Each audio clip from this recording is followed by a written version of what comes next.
What's up, guys? Today we got a 2014 Camaro, putting an Alky Methanol Kit on it. So we have done a cam swap and a D1 SC, I believe, maybe D1X. Let's see. This is D1X. D1X ProCharger. Pretty much a new build. Customer is wanting to make somewhere around the 750, 800 horsepower range. So with that, with 93 and E85, we like doing a methanol kit. So with the methanol kit, it helps cool the air charge down a little bit. Also, it helps add octane to it, so you can add more timing, make more horsepower. So with that being said, this is the whole Alky kit. So that was the tank I just showed you back there. This is the pump. So it's going to mount in the spare tire area, and then you have your control box, your gain, and then all the hoses and everything else that goes with it. It's a pretty simple little kit. It's real nice. It's one thing we like doing on these cars. But also, this car already has a kind of a booster pump setup from DSX. It's just like an auxiliary fuel style. So yeah, with that, we will see you in a minute.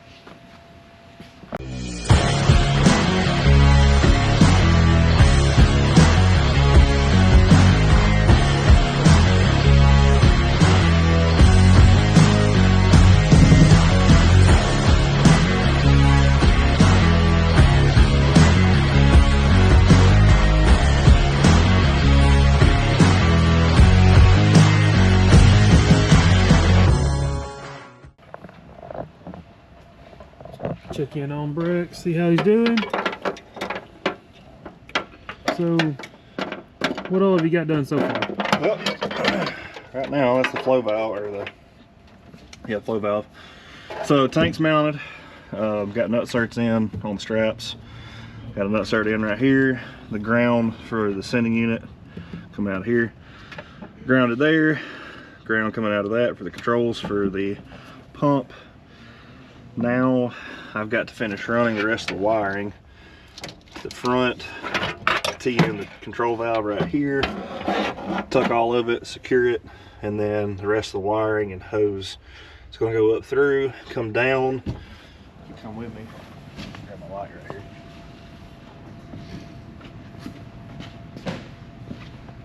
It's going to come through the bottom side right there in the corner. Come through behind the panel, and then it'll follow the door seal down. And the controls and everything for it, I'll have to tie in, and they'll be over here in the center console. And then the feed hose will go on through, go through the firewall, come around and go in through the bottom side where the nozzle is on the intake.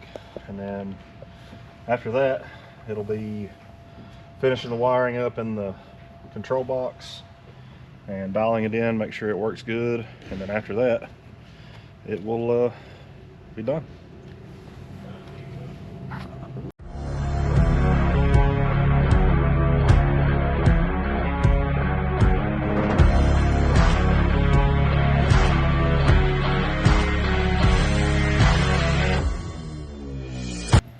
Alright, so now we're done. I lost my train of thought. Let's start over. Alright, so we're done now. So everything's in. So start up here. The relay for the pumps here. It's all nice tucked away. Got the power wire that comes in here. Comes in, runs off the fuse. All that's nice and neat. So it all tucks in for the bottom side. That closes. So the methanol line coming from the tank, it comes through the firewall, comes down. We keep it all nice and tucked.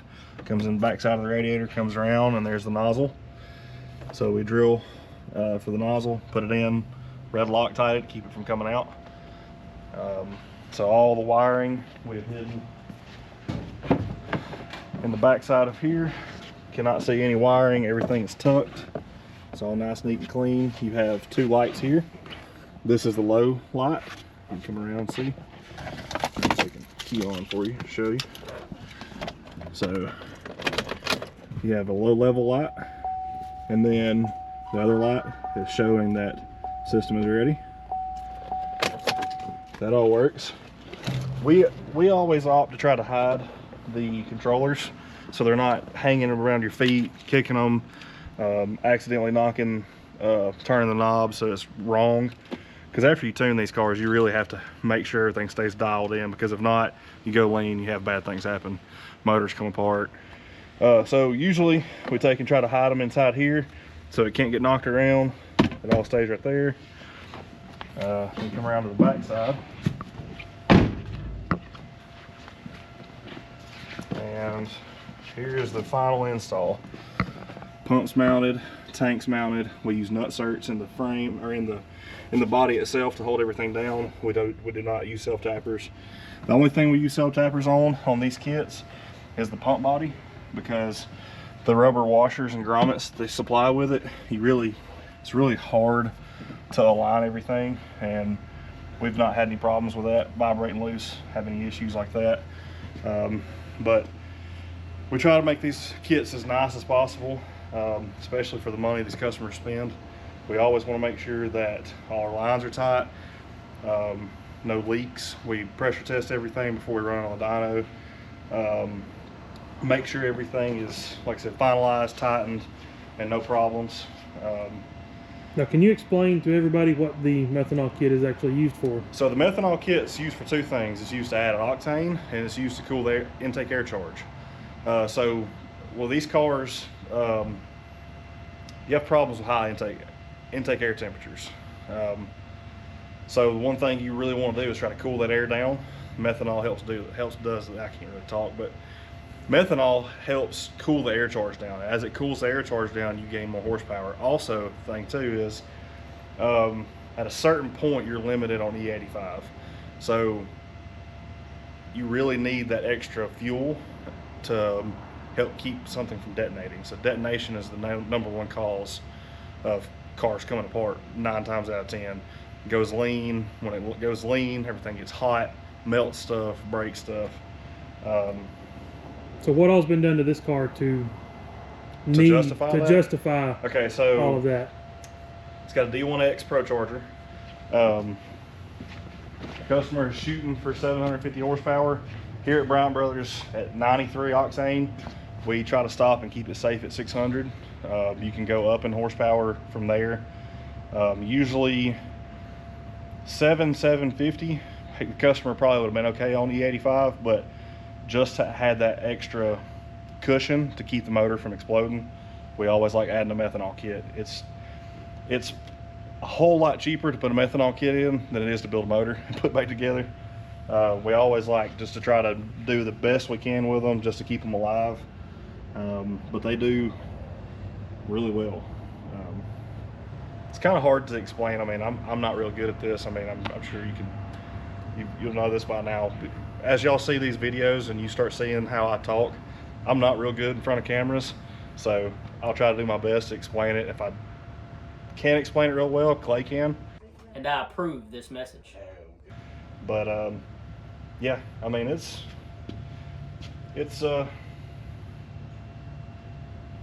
definitely a challenge on some of these cars. But like I said, methanol kit, ProCharger, cam swap. I mean, these cars, he should hit his goal of 750. That's what he wants. So if not, we can go and change the pulley, go down a pulley size, up the boost, and should be good. So stay tuned, and we will get some dyno pulls for you.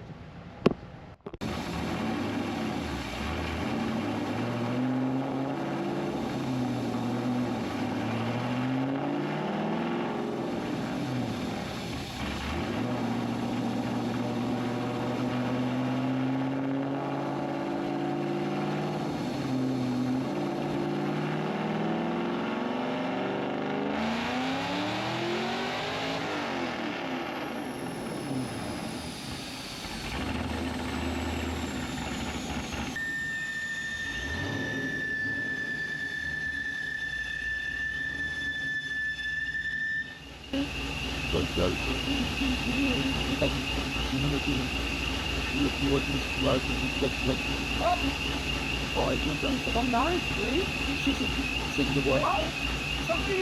On 93? How about 743? I was getting that was basically on the 85. Hey guys, I just want to come to you and kind of give you a little bit more explanation. Breaks did a great job of explaining everything on that last video, but I just want to go a little bit further in depth and kind of let you know why we do some of the things we do. So he was right, about 600, between 600 and 650 horsepower on 93 is about all that we allow. We can make more. I know a lot of people have, but obviously, just like everybody, you know, we know what people are going to do when they leave here. They're going to beat on the cars. These stock bottom ends, we like to be as careful as possible. So 600, 650, you know, 93 all day long, keep it safe, hot, you know, humid temps here in Alabama, we can usually make pretty safe. Anything above that, we like to do 93 in methanol. Up to about 750, you know, somewhere in there. Most customers want to swap to 85, which is an absolute great choice. You know, but even then, once you get to a certain point, we still like to have methanol on top of it just to kind of keep the intake air charge down, since most of these cars are operating, you know, in Alabama, midsummer weather, with the hot temps and humidity especially that we have down here. So I just want to kind of explain that in a little bit, you know, further, so that way everybody kind of understands. But, you know, 600, 650 on 93. After that, we do 93 methanol up to about 750 right at 800. And then, you know, like I said, a lot of times, sometimes on 600 horsepower cars, we swap to 85. We can certainly pick up more power, but some of these newer vehicles, it's a little more expensive to do it. You got to have a really beefy fuel system, which can get, you know, hit the pockets pretty hard. So, but we do have solutions for that if anybody wants to do it. You know, we've made up to, I think, a little over 800 with just 93 and meth. So, but anyway, so we can do E85 if you want to. We can also do 93 in methanol. We can do E85 in methanol. You know, just to try to keep everything safe, because we certainly know what people are going to do when they leave here and beat on them, and you know, that's why we build them and spend all this money. But just want to thank everybody for coming on, watching all the videos. We really enjoying this. Mr. Josh behind the camera here is doing a great job at what he's doing. You can't see him; he's got his hands up. But we just want to thank you. Don't forget, subscribe to our YouTube channel. Like us on Facebook, share these videos. We're going to keep doing this as long as we keep getting good traction with it. So, well, you know, comment in the comment section down below if you got any questions. You know, we're happy to help with your builds. You know, whatever we can do to help, we certainly love to help you guys and gals. So, until next time, we'll see you guys.